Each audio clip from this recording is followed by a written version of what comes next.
মেহেরিন তাকিয়ে তাকিয়ে দেখছে দুজনকে। ঈশা এখনই বিয়ের শপিং শুরু করে দিয়েছে। এদিকে মেহেরিন ভাবছে কি করে এই বিয়ে ভাঙা যায়, তবে ঈশা যেরকম মেয়ে কোনো মতে এই বিয়ে ভাঙতে চাইবে না সে। তবুও মেহেরিন ভাবতে থাকে। এদিকে এলাকার কিছু ছেলে নীলাশাকে প্রায় অনেক দিন ধরেই জ্বালাচ্ছে, কিন্তু নীলাশা তাদের কিছু বলে না, কারণ এতে তারই বিপদ হতে পারে। বেশ কিছুদিন পর একদিন নীলাশার বাসায় সেই ছেলেগুলো এলাকার গুন্ডা মাস্টার নামেই বেশ খ্যাত। তারা নীলাশার মা আর বাবাকে ভয় দেখিয়ে নীলাশার বিয়ে ঠিক করিয়ে যায়। নীলাশার মা আর বাবা নিরুপায় হয়ে তাদের কথা মেনে নেয়। তারা হুমকি দিয়ে চলে যায়। পরদিন থেকে নীলাশার ভার্সিটি যাওয়া বন্ধ হয়ে যায়। নীলের বিয়ে শুরু হতে আরও 2 সপ্তাহ বাকি, তবে এই কয়েকদিন নীলাশাকে ভার্সিটিতে দেখতে পায় না।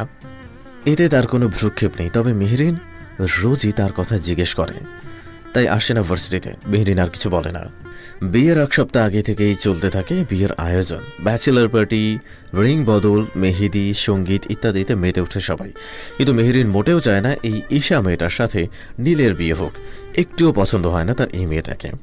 কিন্তু নীল নিজে মত দিয়েছে এই বিয়েতে, তাই আর কিছুই করার নেই। নিহা মেহেরিনকে অনেক বুঝিয়েছে। বিয়ের জন্য পুরো খানবাড়ি খুব সুন্দর করে সাজানো হয়। খানবাড়ির সবাই রওনা দেয় ঈশার বাসায়। এদিকে নীলাশার বিয়ের আয়োজন হয় সেদিন। ঘরে একা বসে বসে কাঁদতে থাকে সে। নীলাশার মা লুকিয়ে লুকিয়ে আসে তার কাছে। নীলাশা কাঁদতে কাঁদতে তার মাকে জড়িয়ে ধরে। তার মা তার মাথায় হাত রেখে বলে, তুই পালিয়ে যা মা। এসব কি বলছো তুমি মা? হ্যাঁ মা, তুই পালিয়ে যা, তাহলে বেঁচে যাবি। এরকম একটা খারাপ লোকের সাথে আমি তোকে জীবন পার করতে দেব না। কিন্তু তোমাদের রেখে আমি কিভাবে যাব? তুই চিন্তা করিস না, তোর বাবা পুলিশকে ডাকতে গেছে, কিন্তু আমি জানি ওই ছেলে তোকে কিছুতেই ছাড়বে না। তাই তুই এখান থেকে পালিয়ে তোর মামার বাসায় চলে যা। কিছুদিন ওখানে থাক, পরে আমরা এই এলাকা ছেড়ে দেব। মা, আর কথা বাড়াস না, তোর বাবা এক্ষুনি চলে আসবে। তুই পালিয়ে যা এক্ষুনি, জলদি কর। অতঃপর নীলাশা বিয়ে সাজিয়েই পালিয়ে যায়। দৌড়াতে দৌড়াতে প্রায় অনেক দূর চলে আসে সে। এত দৌড়াতে দৌড়াতে হয়রান হয়ে যায় সে। একটা চায়ের টঙে কিছুক্ষণ বসে থাকে সে। 1 গ্লাস পানি খেয়ে রাস্তার দিকে তাকাতেই দেখে সেই ছেলেগুলো তাকে খুঁজতে এসেছে। নীলাশা দৌড়াতে থাকে, আর এদিকে সেই লোকগুলো তাকে দেখে তার পেছনে ছুটতে থাকে। কিছুক্ষণ পর নীলাশা ভিড়ের মধ্যে মিলিয়ে যায়। সেই লোকগুলো নীলাশাকে আবার খুঁজতে থাকে। তারা দেখে নীলাশা একটা গাড়ির ডিকিতে। অতঃপর তারাও সেই গাড়ির পিছু নেয়। গাড়ি এসে থামে ঈশার বাড়ির সামনে, তবে নীলাশা তা জানত না। নীলাশা গাড়ির ডিকি থেকে বের হয়ে দেখে সে লোকগুলো আসছে। সে দেরি না করে ছুটে যায় সেই বাড়িতে। এদিকে নীলকে স্টেজে বসানো হয়েছে, এখন শুধু ঈশাকে আনা বাকি। মেহেরিন আর নিশি যায় ঈশাকে আনতে। নিশি বলে ওঠে, মন খারাপ কেন? এই ঈশা টিশাকে ভালো লাগে না আমার। একটু পর তো তোর ভাবি হবে সে। মেহেরিন মুখ ভেঙচি দিয়ে সামনে তাকিয়ে বলে, না, ঈশা আমার ভাবি হবে না। মানে? মেহেরিন বাঁকা হেসে সামনে তাকায়। নিশিও তাকায় সামনে, দেখে একটা ঘোরাঘুরি করছে, কিন্তু খুব ভয় পেয়ে আছে সে। নিশি ভ্রু কুচকে তাকায় মেহেরিনের দিকে। মেহেরিন হেসে বলে, তোমার ভাবি নীলাপু। নীলাশা আপু? Yup baby. কিন্তু ওইখানে কি করছে? সেটা জানতে হলে তো ওর কাছে যেতে হবে। দেখে মনে হচ্ছে খুব ভয় পেয়ে আছে। আচ্ছা চলো দেখি। অতঃপর মেহেরিন আর নিশি এসে নীলাশার সামনে দাঁড়ায়। হুট করে সামনে আসায় নীলাশা প্রথমে ঘাবড়ে যায়, কিন্তু মেহেরিনকে দেখে হাঁফ ছেড়ে বাঁচে সে। নিশি বলে ওঠে, তুমি এভাবে এখানে কেন, আর এত ভয় পেয়ে আছো কেন? নীলাশা ভয়ের কারণে কিছুই বলতে পারছে না, শুধু ঘামছে। নিশি ব্যাপারটা বুঝতে পেরে নীলাশাকে বসিয়ে দেয়। অতঃপর তাকে পানি খেতে দেয়। নীলাশা ঢকঢক করে 1 গ্লাস পানি খেয়ে ফেলে। একটু শান্ত হয়ে সব ঘটনা খুলে বলে সে মেহেরিনকে। নিশি রেগে বলে, কি এত কিছু? তুমি চিন্তা করো না, আমি এক্ষুনি দেখছি সবকটাকে মেরে। মেহেরিন বলে ওঠে, আপু শোনো, এটা এখন বিয়ে বাড়ি, এখানে এখন বাড়াবাড়ি ভালো লাগবে না। আর এভাবেও আমাদের গার্ড এখানে আসেনি, তাই এত রাগিস না। আর আপুর মা বাবা এখনো ওখানে আছে, ভুলে গেলি? নিশি অবাক হয়ে মেহরিনের দিকে তাকালো। মেহরিন নিশিকে চোখ টিপ দিল। নিশি ব্যাপারটা বুঝতে পারল মেহরিন নীলাশাকে ভয় দেখাচ্ছে। এদিকে মেহরিনের কথায় নীলাশা আরও ভয় পেয়ে গেল। মেহরিন নীলাশার হাত ধরে বলে, কিন্তু তুমি চিন্তা করো না, আমি ডেভিলকে পাঠিয়ে দিয়েছি তোমার মা বাবার কাছে। তারা তোমার মা বাবাকে দেখে রাখবে। সত্যি মেহেরিন, তুমি করবে? তবে তার জন্য তোমাকে একটা কাজ করতে হবে। তুমি বলো কি করতে হবে? তুমি যা বলবে আমি সেটাই করব। মেহরিন নিশির দিকে তাকিয়ে মুচকি হাসে। মেহরিন আর নিশি মিলে কনেকে নিয়ে আসলো। তাকে নীলের পাশে বসানো হলো। কিছুক্ষণ গান বাজনা হলো। এতক্ষণ পর মেহরিনকে হাসতে দেখে সবাই খুশি হয়। সবাই ভাবে মেহরিন হয়তো ঈশাকে এবার মেনে নিয়েছে। অতঃপর বিয়ে শুরু হলো।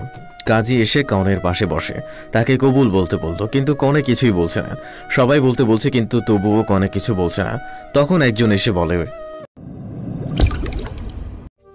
কিভাবে কবুল বলবে ও? ও তো আর কোনে না। সবাই তাকিয়ে দেখলো ঈশা দাঁড়িয়ে আছে। নীল সাথে সাথে দাঁড়িয়ে গেল। যদি ঈশা এখানে হয় তাহলে তার পাশে কে? সবাই অবাক। অভ্র, আনহান, নিহা, আহিয়ান, কাব্য, ইহান, রোদ্দুর সবাই। শুধু এক কোণে নিশি দাঁড়িয়ে আছে আর মেহরিন চকলেট খাওয়ায় ব্যস্ত। নীল কনের মুখের ঘুমটা সরিয়ে দিল। নীল বলে ওঠে, নীলাশা। নীলাশা নাম শুনে সবাই তাকায় মেহরিনের দিকে, কিন্তু মেহরিনের সেদিকে খেয়াল নেই। সে আপন মনে চকলেট খাচ্ছে। ঈশা কাঁদো কাঁদো মুখ করে বলে, নীল, তুই পারলি এটা করতে? শেষ পর্যন্ত এই মেয়েকে বিয়ে করার জন্য আমাকে ছেড়ে দিলে তুই? নীলাশা চুপচাপ বসে আছে, কোনো কথাই বলছে না।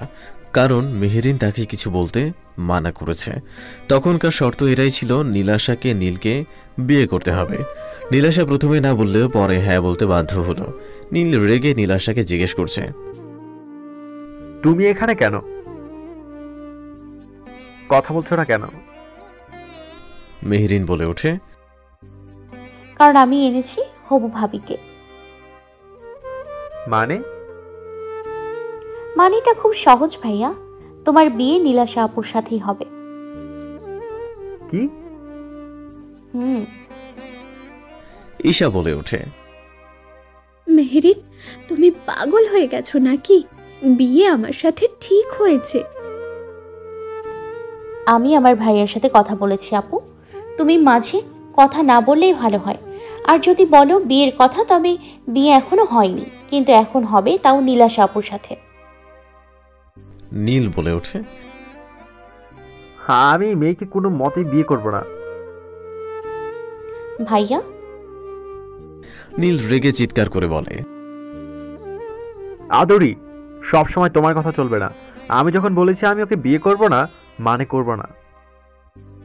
হঠাৎ করে নীলের ধমক শুনে মেহরিন লাফিয়ে ওঠে। নিহা রেগে নীলকে বলে, নীল, কার সাথে কথা বলছো ভেবে বলো। তোমাকে কে রাইট দিয়েছে তুমি আদরির সাথে উঁচু গলায় কথা বলো?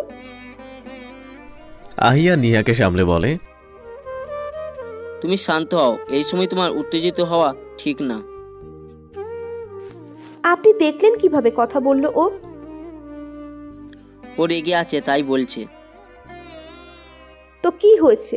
ও জানে মেহরিন কেমন, এসবে অভ্যস্ত তো ও, তাই না? নীলের এতক্ষণে বোধ হলো ও রাগের মাথায় কি বলেছে। সে মাথা নিচু করে দাঁড়িয়ে রইল। অভ্র এসে নীলের ঘাড়ে হাত রেখে বলল, শান্ত হও নীল, এভাবে চেঁচিয়ে লাভ নেই। আমার জানা মতে তো তুমি ঈশাকে ভালোবাসো না, তাহলে তো রেগে গেলে কেন? সরি দা। নিহা বলে ওঠে, আদরি কোথায়? নিশি আদরি কোথায়? রোদ্দুর বলে ওঠে, ও চলে গেছে, আমি নিয়ে আসছি। নীল বলে ওঠে, আমি যাচ্ছি। বলে নীল চলে গেল। আনহা আর নিশি আসলো নীলাশার কাছে। তারা এসে তাকে সান্ত্বনা দিল, কারণ তারা জানে এসব মেহরিন করছে। এদিকে মেহরিন রেগে আলমারির মধ্যে বসে আছে। নীল ঘরে এসে মেহরিনকে খুঁজে কোথাও পায় না। অতঃপর দেখে আলমারি থেকে মেহরিনের লেহেঙ্গার কাপড় দেখা যাচ্ছে। নীলের আলমারির কাছে গিয়ে আলমারির দরজায় টোকা দেয়। মেহরিন জানে এটা নীল। সে আরো জোরে দরজা আটকানোর চেষ্টা করে। দু হাঁটুর উপর হাত রেখে বসে আছে সে। আদুরি, সরি, ভাইয়া রেগেছিলাম তাই বলেছি, বের হয়ে এসো। ভাইয়া সরি বললাম তো, আর কখনো হবে না এরকম। বাইরে আসো, এভাবে ভিতরে বসে থেকো না। ভাইয়া তোমার জন্য অনেক চকলেট এনেছি। আচ্ছা তুমি চাও তো আমি নীলাশাকে বিয়ে করি? আমি করব, এবার তো বের হও। তুমি সত্যি বিয়ে করবে তো? ভাইয়া তোমাকে কথা দিচ্ছি, বিয়ে করব। সত্যি চকলেট এনেছো? নীল মুচকি হেসে বলে, হ্যাঁ এনেছি, বের হও। মেহেরিন দরজা খুলে বলে। কোথায় চকলেট? নীল হেসে মেহেরিনকে কোলে করে নামিয়ে খাটে বসায়। মেহেরিন বলে, আমার চকলেট কোথায়? নীল মেহেরিনের হাতে চকলেটের প্যাকেট দিয়ে বলে, হেই নাও। মেহেরিন মুখ ভেঙচি দিয়ে বসে চকলেট নিয়ে নেয়। সরি বললাম তো। তুমি আমাকে ধমক দিয়েছো। রেগেছিলাম, সরি। বলে মেহেরিনের কপালে চুমু খায়। তুমি বলেছিলে বিয়ে করবে। করবো তো। মেহেরিন এক লাফ দিয়ে খাট থেকে নেমে বলে, চলো। নীল মেহেরিনের এক হাত ধরে স্টেজে নিয়ে আসে। মেহেরিন এক হাত নীল ধরে আছে, অন্য হাত দিয়ে সে চকলেট খাচ্ছে। নিহা মেহেরিনকে দেখে তার কাছে গিয়ে কপালে চুমু খেয়ে বলে, ঠিক আছে তুমি? জানো, ভাইয়া বলেছে সে নীলাপুকে বিয়ে করবে। অবশেষে নীলাপু আবার নীল ভাবি হবে। তাই? নিহা হেসে নীলের দিকে তাকায়। নীল মুচকি হেসে স্টেজে চলে যায়। কাজীকে বলে বিয়ে শুরু করতে। এইসব দেখে ঈশা বলে ওঠে, এসব কি নীল? তুমি বলেছো তুমি আমাকে ভালোবাসো, তুমি আমাকে বিয়ে করবে, এখন তুমি মত পাল্টে ফেলছো। নীল একটা দীর্ঘশ্বাস ফেলে বলে, তোমাকে আমি বলেছিলাম ঈশা, আমার বোন এই বিয়েতে খুশি না হলে আমি তোমাকে বিয়ে করব না। তুমি আমার কাছে 3 মাস সময়ও চাইলে, কিন্তু কিছু করতে পারলে না। যখন আমার বোনকে খুশি করতে পারলে না, তখন এই বিয়েটাও হবে না। ঈশা রেগে কিছু বলতে যাবে, তখন নিশি ঈশার ঘাড়ে হাত রেখে বলে, থ্রেড দেওয়ার কথা ভুলেও ভেবো না, আর মরতে চাইলে আমাকে বলো, ঠিক আছে? ঈশা রেগে সেখান থেকে চলে যায়। ঈশার মা বাবাও তার পিছু পিছু চলে যায়। অবশেষে নীল আর নীলাশার বিয়ে হয়। এখন খানবাড়িতে যাবার সময় মেহেরিন হাত ধরে নীলাশাকে গাড়িতে ওঠানোর সময় বলে, তোমার মা বাবা এখন ঠিক আছে আপু? নীলাশা এই কথা শুনে কৃতজ্ঞতা ভরা চোখে মেহেরিনের দিকে তাকায়। মেহেরিন জবাবে মুচকি হাসে। সবার মতোই নীলকেও কোলে নিতে হয় নীলাশাকে। অতঃপর দুজনকে ঘরে পাঠানো হয়। কাব্য, নিশি সবাই মিলে ঘরের দরজা পেছন থেকে বন্ধ করে দেয়। ঘরে আসার পরেই নীলাশা কোল থেকে নেমে যায়। নীল হুট করে নীলাশার 2 বাহু চেপে ধরে দেয়ালের সাথে মিশিয়ে বলে, এটা কিভাবে করতে পারো তুমি? এতটা নিচে কিভাবে নামতে পারো? শেষ অবধি আমার বিয়েটা ভেঙে নিজের বিয়ের আসরে বসে পড়লে। এটাই কি তোমার মা বাবা তোমাকে শিখিয়েছে? নীলাশা এবার রেগে গিয়ে নীল ধাক্কা মারে। নীল কিছুটা দূরে চলে যায়। নীলাশা বলে ওঠে, আমার কোনো শখ ছিল না আপনাকে বিয়ে করার, আমি নিরুপায় ছিলাম বলেই এই বিয়েটা আমায় করতে হলো, না হলে আপনাকে বিয়ে কখনোই করতাম না। বিয়ে তুমি অলরেডি করে ফেলেছো। আচ্ছা বলো তো, আমার বোনকে কি করেছো তুমি? এটা এখন আমি কি করে বলবো? আপনার বোন আমায় কেন এত ভালোবাসে এটা আমি জানবো কি করে?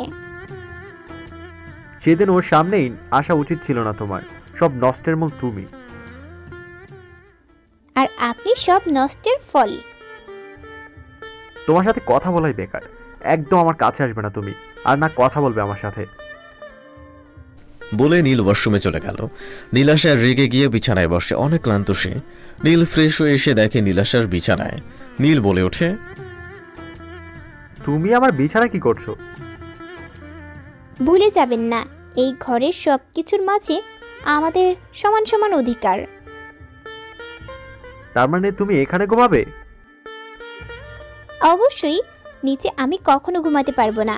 আপনার সমস্যা না থাকলে আমার পাশে ঘুমাতে পারেন। আমি বলছি না হলে অন্য কেউ হলে কখনো বলতো না। নীল রেগে বিছানা থেকে একটা বালিশ নিয়ে সোফায় গিয়ে বসে আর বলে, তুমি নিজেই একটা সমস্যা। এখন লাইট অফ করো, ঘুমাবো আমি। নীলাশা কিছু না বলে মুখ ভেঙচি দিয়ে লাইট অফ করে শুয়ে পড়ায়। এভাবে একজন বিছানায় আরেকজন সোফায় নিজেদের প্রথম রাত পার করে। মেহরিন খুশিতে দৌড়ে এসে অভ্রর গালে চুমু খায়, অতঃপর তাকে নিয়ে ঘুরতে থাকে। অভ্র মেহরিনের এমন কাণ্ড দেখে হাসতে থাকে। হ্যালো গাইস, ভিডিওটি ভালো লাগলে একটু লাইক করে দিও আর অবশ্যই কমেন্ট করে জানাও ভিডিওটি তোমাদের কেমন লেগেছে। আর ভিডিওটির পরবর্তী পার্ট খুব তাড়াতাড়ি আসবে, তো যারা এখনও চ্যানেলটিকে সাবস্ক্রাইব করোনি প্লিজ পরবর্তী পার্টগুলো দেখার জন্য চ্যানেলটিকে সাবস্ক্রাইব করে পাশে থাকা বেল আইকনটি প্রেস করে দিও। ধন্যবাদ সবাইকে, আমাদের সাথেই থেকো।